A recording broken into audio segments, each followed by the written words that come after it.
Video Pak Jokowi ngamuk kenceng pada para menteri 18 Juni 2020 yang 10 hari kemudian videonya baru dibuka ke publik membuat banyak orang timbul simpatinya kepada Pak Presiden dan membenarkan memang banyak menteri kabinet kali ini yang tidak kredibel, letoy, lemah syawat prestasinya. Kita tahu semua bahwa bernegara yang benar adalah hasilnya rakyat sejahtera, bahagia, dan sehat. Saat ini masih jauh dari utopia itu. Untuk mencapai ketiganya maka masyarakat harus menimbulkan enzim endorfin yang banyak, di mana enzim itu bisa timbul kalau rakyatnya bahagia, penuh senyum, dan tawa. Kalau enzim kortisol yang muncul merupakan enzim perusak jiwa karena muncul diakibatkan kemarahan, kebencian, dan kekecewaan. Maka bagaimana negara Indonesia bisa menjadi negara yang berdaulat kalau yang muncul di banyak masyarakat enzim perusak tersebut? Untuk menjadikan negara berdaulat, rakyat sejahtera, bahagia, dan sehat yang menimbulkan endorfin, maka pilar bernegara harus bermanfaat secara ekonomi, manfaat secara kemanusiaan, dan bermanfaat atas kedaulatan wilayah negara dari segala macam kepentingan asing. Jadi kepada Pak Presiden, agar ke depan Bapak tidak perlu repot-repot marah-marah lagi, sebaiknya aktifkan Sesda Lobang, Sekretaris Pengendalian Operasional Pembangunan seperti dulu di bawah Pak Solihin GP. Fungsi kontrol kinerja para menteri dan kementerian seperti irjen di setiap departemen. Maka Sesda Lobang adalah counter dan penyemprit menteri yang tidak perform. Lalu sekali lagi mengenai pemilihan tim kabinet dan pejabat teras kemarin di Oktober 2019 ada sebuah komen yang menarik dari pengamat kebijakan bernegara, negara tetangga yang pernah berkomunikasi dengan saya di awal pelantikan kabinet Pak Jokowi Jilid 2 ini, yang menunjuk menteri banyak dari kalangan silver spoon dan golden plater. Mereka anak orang kaya ataupun orang kaya yang hidupnya penuh nikmat, makan di piring emas dan di sendok perak. Tidak salah memilih mereka, namun kekayaan sering melenakan kesejatian rasa. Sementara manusia sejati itu harus punya sadar rasa terhadap orang yang sering susah, berat perjuangan hidupnya, faham apa itu arti lapar, berat menanggung hutang, susahnya mencari sesuap nasi yang halal. Apakah semua pejabat punya rasa itu? Berat kalau hilang rasa lapar, gelisah, susah dari diri seseorang untuk mengerti sense of crisis. Kalau kita ambil filosofi manusia secara budaya Jawa, ada kata sejatine sukmo sejati iku sejatine rasa. Dasar ruh manusia yang sempurna itu ketika kita mengenal sukma sejati, yaitu rasa. Sense of crisis adalah kemampuan merasakan krisis, kegelisahan rakyat yang lapar. Bagaimana para pejabat tahu apa lapar itu sebenarnya kalau mereka tidur di kursi yang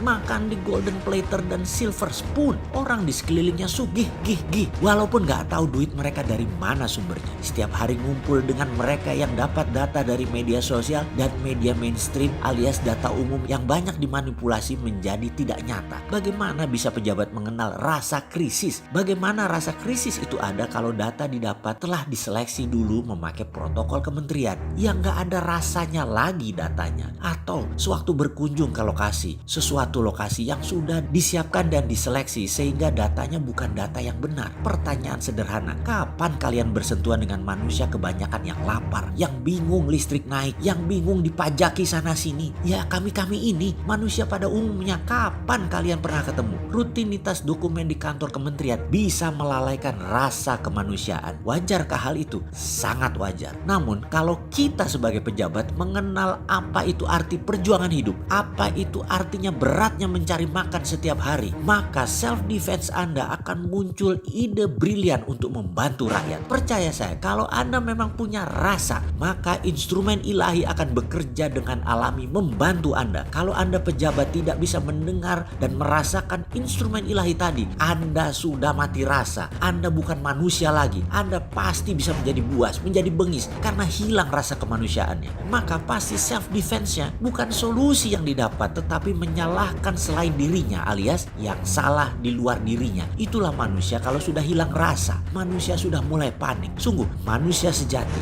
memakai rasa. Sekarang yuk kalian merasakan, apakah kehadiran kalian sebagai pejabat teras di kabinet ini sudah membantu kepentingan rakyat banyak? Sudahkah rakyat senang dengan Anda? Kalau belum, adakah program setiap departemen Anda dari tahun ini sampai tahun ke depan, sampai jabatan politik Anda berakhir? Kalau belum ada yang jenius, solutif programnya untuk saat ini dan tahun-tahun ke depan, jantan saja, mundur. Kalau kalian tidak berani, tidak jantan, jangan salahkan kalian akan mendengar terus dengungan ketidaknyamanan dari masyarakat dan kalian hidupnya menjadi tidak enak, tidak nyaman, gelisah terus. Ada ilustrasi mengenai rasa. Ingin rumah Anda penuh dengan kemarahan, kegelisahan, bertengkar bertengkar di rumah tangga Anda? Gampang, pasang polisi tidur di tengah jalanan di depan rumah Anda. Yang tinggi, 2 kalau perlu. Semakin banyak kendaraan yang lewat rumah Anda, semakin bubrah getaran yang Anda terima setiap menitnya. Karena vibrasi orang yang melewati polisi tidur tadi, rasanya apa? Tidak nyaman, kesel, bahkan marah. Pastinya rumah Anda yang di depannya yang paling merasakan pengaruh getaran negatif tadi. Rumah tadi penuh dengan stres, depresi, tekanan, dan kemarahan. Begitu juga bagi pejabat yang tidak mampu tapi tidak mau mundur. Departemen Anda, masyarakat, bawahan Anda akan menggerutu, memberikan vibrasi negatif, dan hidup Anda akan penuh dengan penderitaan. Persis seperti Anda pasang polisi tidur 2 buah di depan rumah Anda. Sebaiknya kalau tidak mampu,